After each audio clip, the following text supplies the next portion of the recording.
Welcome to the podcast that discusses storytelling from all angles to help you and us answer the call when the muse screams, "Tell the damn story." We'll be exploring the challenges of being creative in fiction, illustration, comics, film, and nonfiction. Welcome to episode 2. All right, ladies and gentlemen. Tim, We're back. Hey, how you doing? doing all right, man. How's it going? Pretty good, pretty good. We were going to start with you this episode. Last episode, we kind of started with Alex's background on the character. Mhm. What we're looking to do is talk to you about how you get across visual intent. Okay. All right. Visual intent. Visual intent, and I teach this quite a bit actually in my storyboarding class. Uh, Where is that? Where do you teach again? I teach at New York Film Academy. I've been their storyboard instructor for a few years now, amazingly, and hope to continue to do so. I teach all of the students in the directing department, all of the students in the animation department, and all of the students in now the production department. So Wow. all of these, yeah. So the only ones that I don't teach yet are the cinematography department, but don't worry, we're working on it. And So, how do you yeah. teach them visual intent? All right, visual intent comes down to uh, what is it that conveys language? And language, when you're talking about visuals or the written language, is a visual. People say, well, what do you mean? An alphabet is a character. It's a visual character. We know the word A, right? Because we were taught from young children that A represents a specific sound. It's A. It has that little slope on it, like so. So we have been trained to interpret sounds and thoughts as visual symbols. That's what a character is. Okay. So when you extrapolate that up, we then learn how to do it in direction. So you go from left, moving right. Then when you go from right, you come back down. Then you move left, moving right. So this is how visuals are conveyed to us. So I'm beginning, hello, Chris and Alex. So Hello. that statement start with hello, Chris and Alex is sequence. So once you understand that everything comes at you in sequence, then all you have to do is just apply that visually. So for example, if I'm here in the camera and I'm conveying, I am sad, right? Well, it's all about the pose.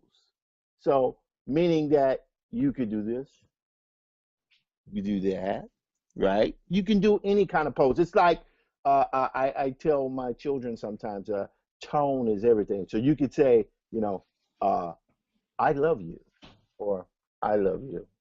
You see what I'm saying? It's the same phrase, but it's worded differently. So back to the visual, it's all about posing. It's all about posing. Understand a lot of a lot of a lot of how things are positioned and posed. And I guess I'll do that now by I will speak a little bit on that by going to my screen share here. And we will go to Photoshop. There we go. Yeah, and I guess I'll use this as an opportunity to extend where I was before. So we'll just share here. All right, so Are you this is talking where about I am. episode So, 1?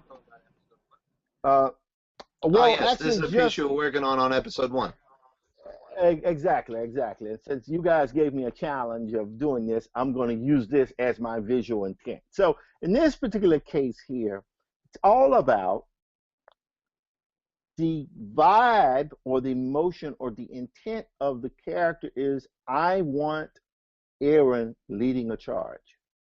So if I go here and add in a layer, I'll switch to another color here. You can see essentially what's happening is Aaron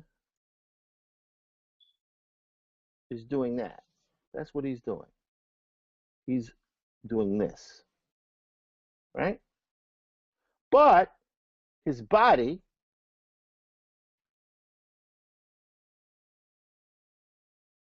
is doing that. You see what I'm saying? So we're using a lot of power Hmm. in this shape. So if I turn this off, well, I'm sorry, I just drew over my image. That's crazy. Thank God for undo. You know. Well, that Okay. used to be the. There you go. Yeah, there we go. Thank God for history, the history palette. But so these are the things that that one does, when you're trying to convey a specific type of feel. So I want Aaron to be leading a charge. That's the idea. That's what I want him doing in this. In this particular illustration. In this particular image, yes. I think there's going to be a point where I'll probably use ultimately a little photo manipulation in terms of grabbing objects, because the thing that comes to me is he's on top of a tank. Okay. That's what's coming to me.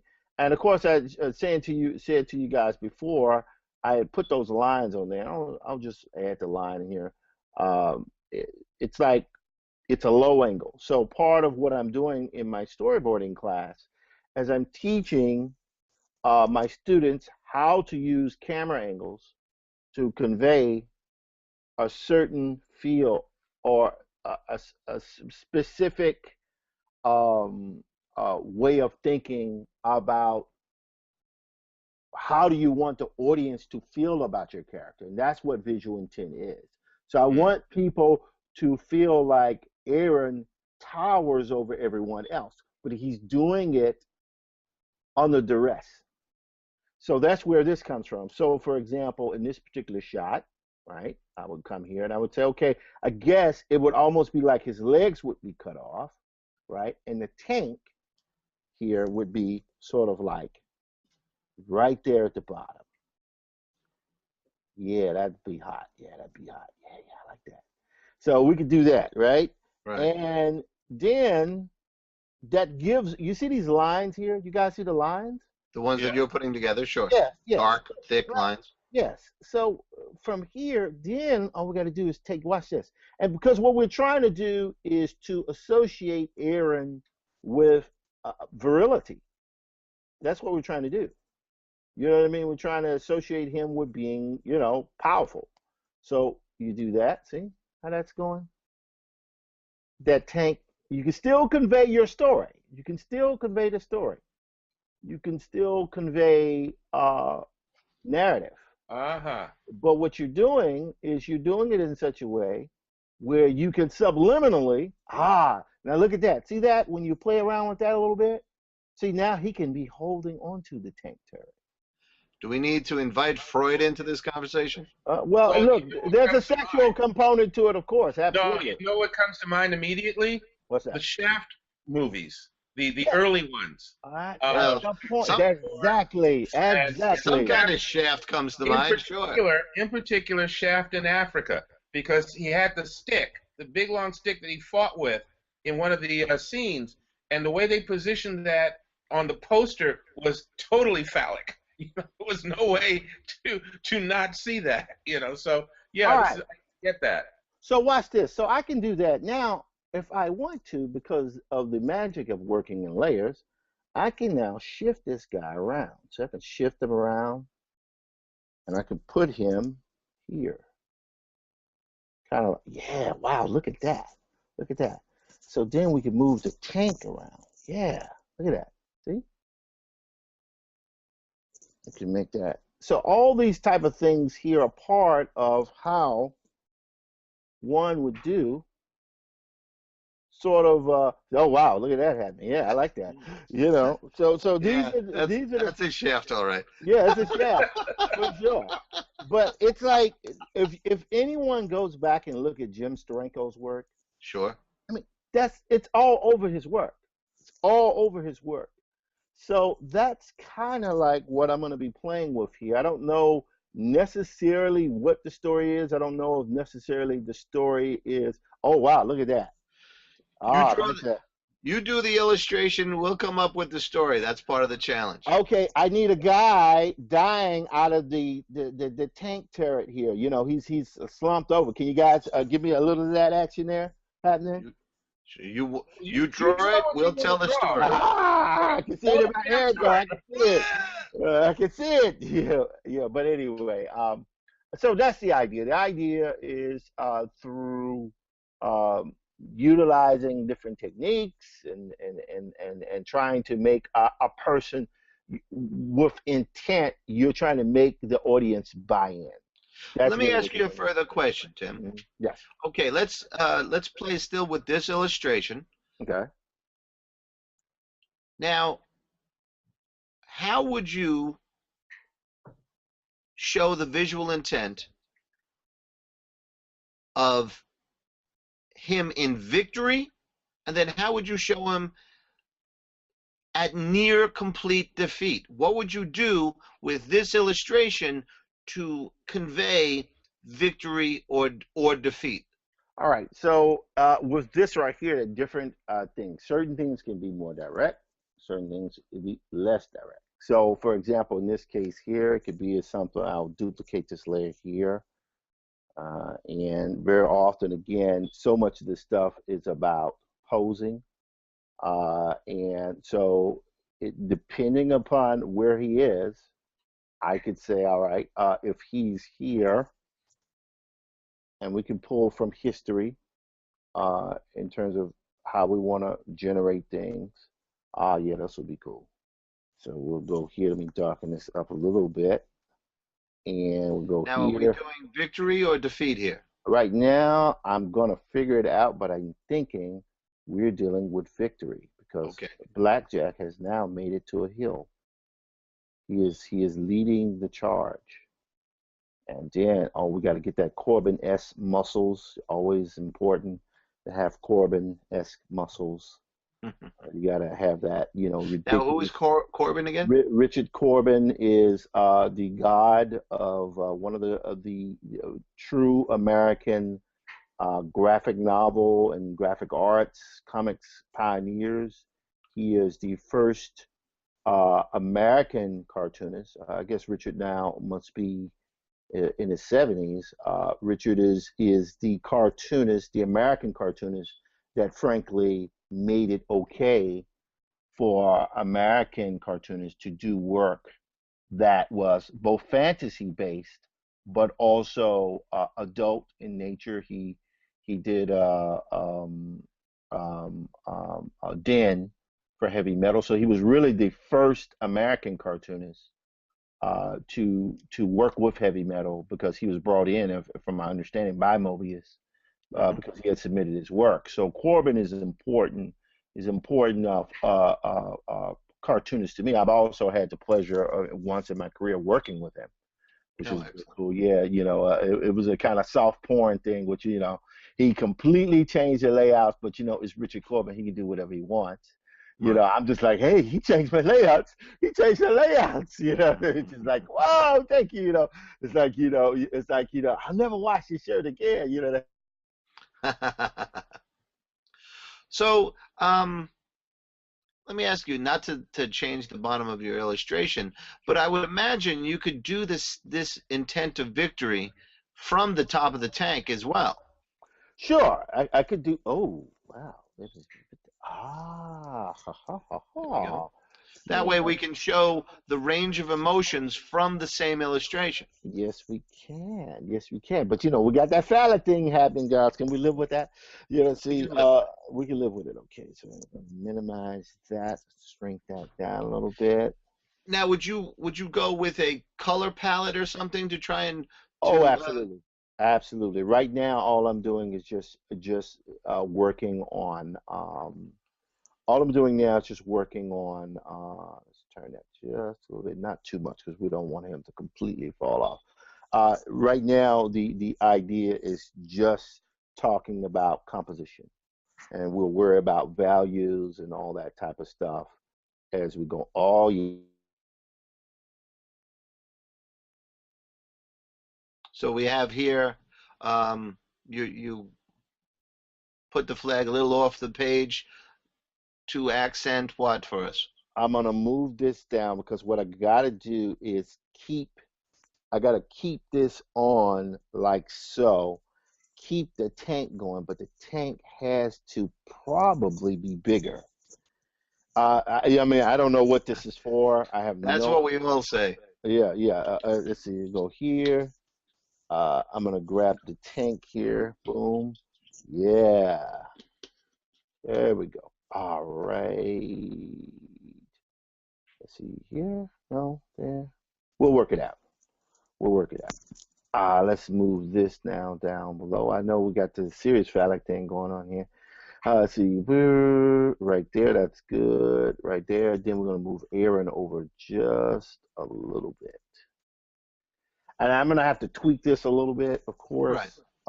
But the idea is that what he's doing, he's riding on top of a tank, and so That makes that's where that virility comes in. right. Uh, uh, uh, that's where that comes in. I just gotta tweak this, and what it might mean is I'm going to, and I'll get back to the intent part in just a moment. I'm just talking more technically now. There are points where it helps to actually use a 3D model. So in this case, I will probably access I'll probably go to one of the 3D model sites and download a tank that's Right. being used, and put it in the correct angle so I can get the correct, perspective right, but also have the accuracy, because that's one thing that's also very, very important with blackjack. It's different than Matty's Rocket. Matty's Rocket, I can kind of like allude to historical accuracy, Right. but everything floats in this rocket ship, so I can do whatever I want. Blackjack, there's a huge, huge component of accuracy, visual accuracy. So that has to play a part as well. Sure. Now, Tim, if we could stay with that illustration for a minute or two more. Hmm.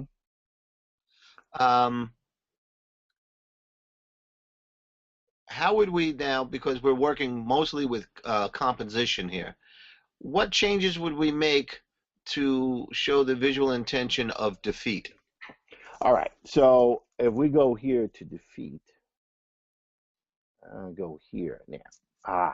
Now this is a matter of yes, this will be interesting.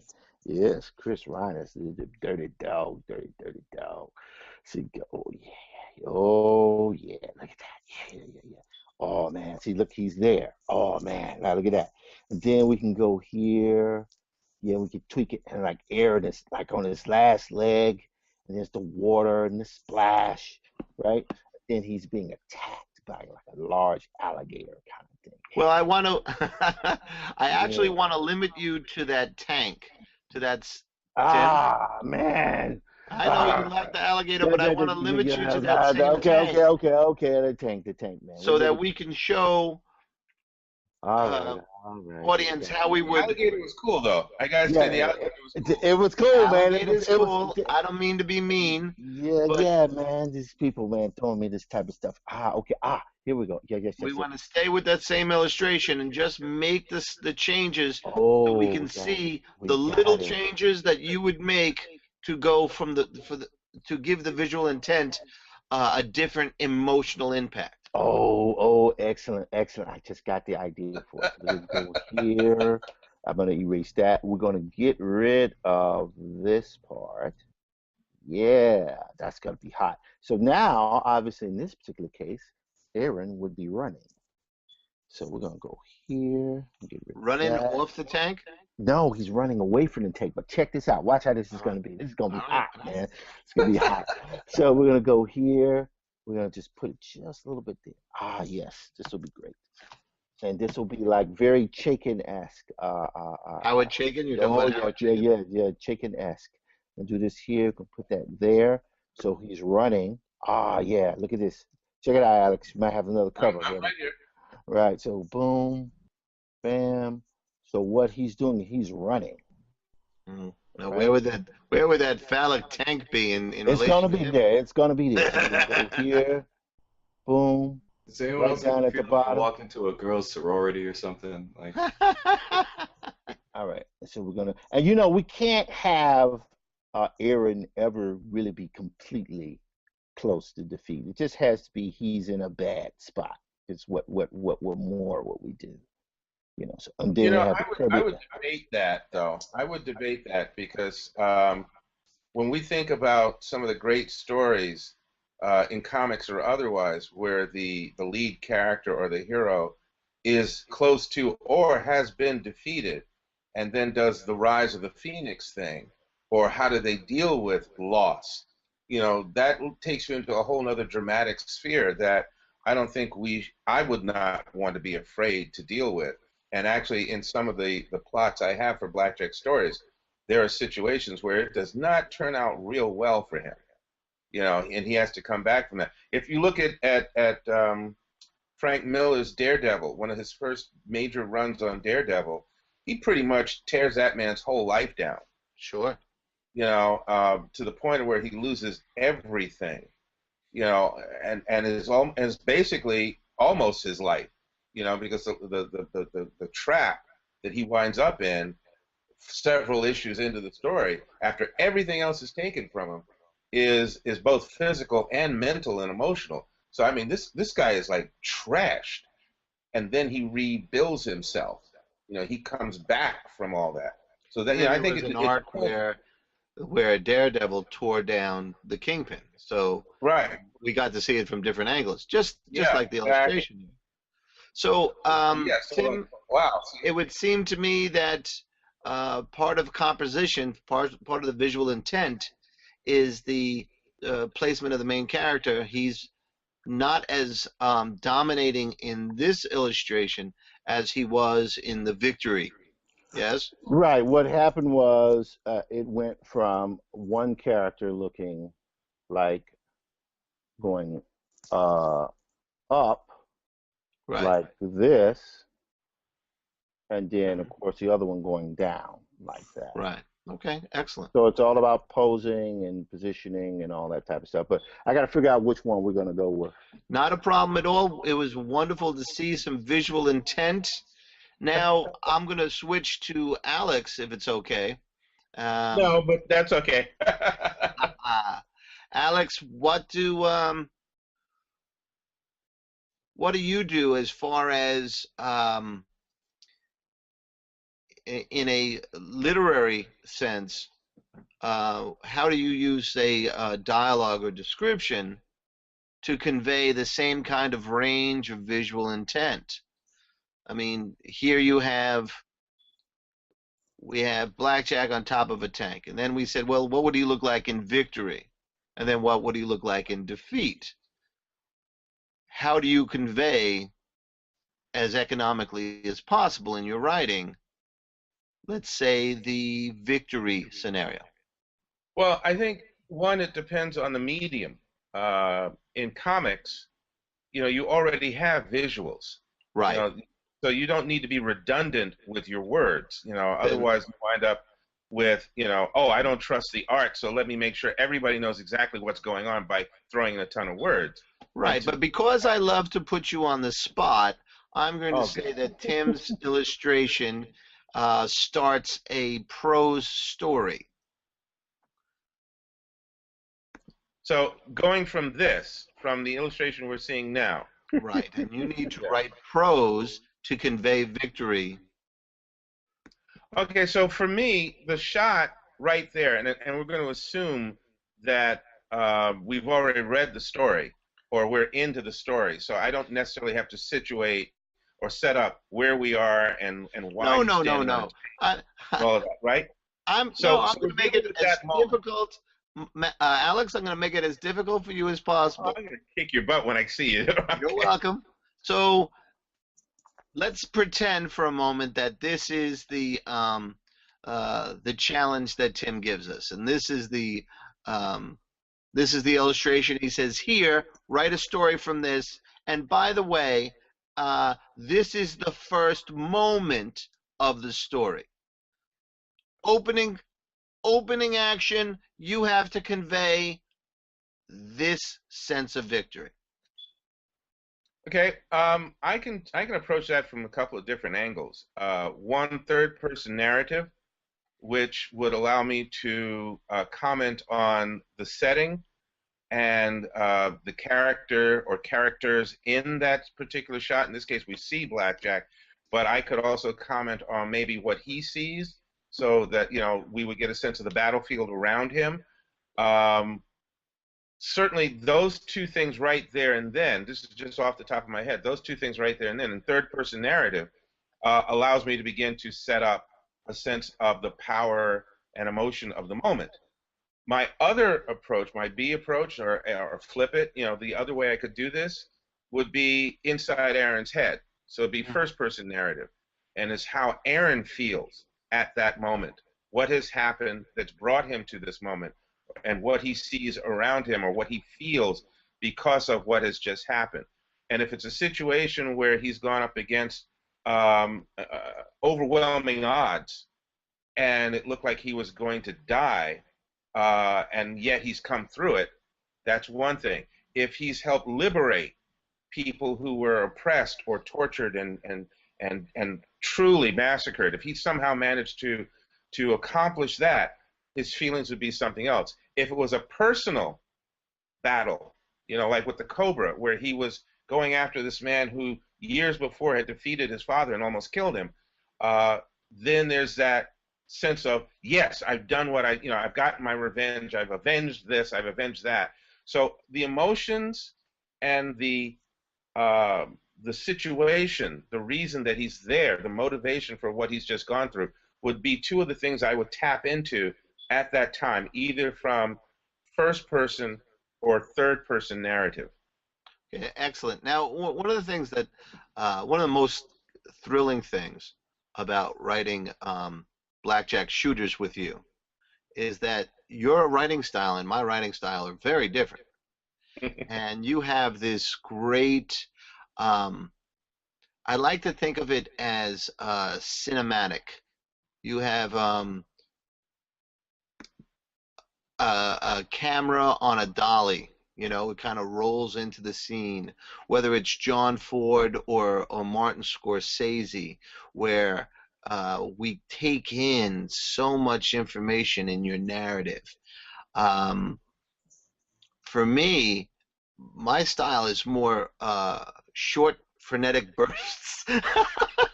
I could see you writing 3, 4, 5 sentence narrative paragraphs where we would get that flow, or we'd get that internal dialogue. And my initial approach here would be really short sentences conveying actions first and reactions to it, and then I would get into the kind of storytelling that you're talking about. And I love that 3 different people can look at this moment and approach it from 3 different ways. Well, I think if we say anything to the audience, it's that there's no one way to convey intent. but You see, got to be true to yourself. You have to serve the story. That's the cool thing about really, and I'm going to run the risk of offending some people, but that's the really cool thing Yay. about being a real storyteller, really doing your job, really telling, to use our term, telling the damn story, really Tell doing that damn story. is you get into all of the meat and juices of what it is that the character is going through, how you convey that, whether it's short, succinct sentences and lines or whatever, or whether it's more lush, whatever the style is. Your job, your passion, your commitment is to get it right and to set it up in such a way that the audience really is immersed in it. And there are people who love to write or love to tell stories visually or otherwise, and they'll do it. If you listen to verbal storytellers, when they are painting that picture with words and their body language and everything, you're there. You're like, okay, take me there. And then there are people who enjoy storytelling and attempt to do it, or do it in such a way that they're sort of mimicking what they've seen or heard and so forth, but they're not really committing to it. And I think that one of the reasons we see a lot of the same old in situations is there's only so many story plots that you can use, but how much do you bring to the table? How much additional work do you do in order to make those moments that we've seen it? I mean, how many times have we seen the hero standing atop of whatever, in the war movies? How many times have we seen the soldier, taking the hill? And so thousands of times.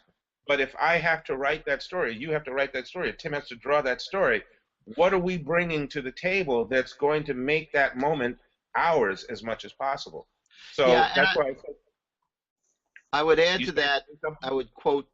I'm sorry. No, go ahead, go ahead. I would quote Sid Field to add to that.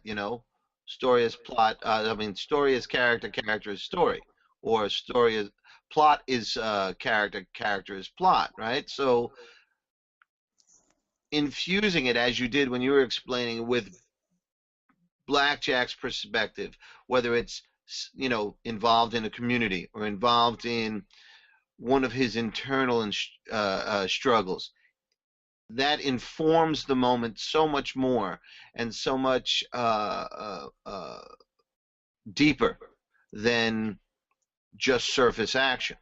The reason why certain characters are around 75, 80 years is not because of the cape or not because of the superpowers. It's because of the struggle. It's because of the person. The Shadow lives on. Batman lives on. Doc Savage, Captain America. If you put each one of them in Blackjack's shoes in that illustration, there would be a different feel. And one of the things that we see Absolutely. that we could celebrate Tim for is that illustration screams Blackjack. Thank you. Yeah. Thank And you very I much. think again, I You think owe me again that $5. I'm sorry, what? Tim owes me $5 for that compliment. Yeah. Well, I'll make it 10. I'll make it 10. I'll make it 10. If you want to hear more about the show or any of us, go to tellthedamnstory.com.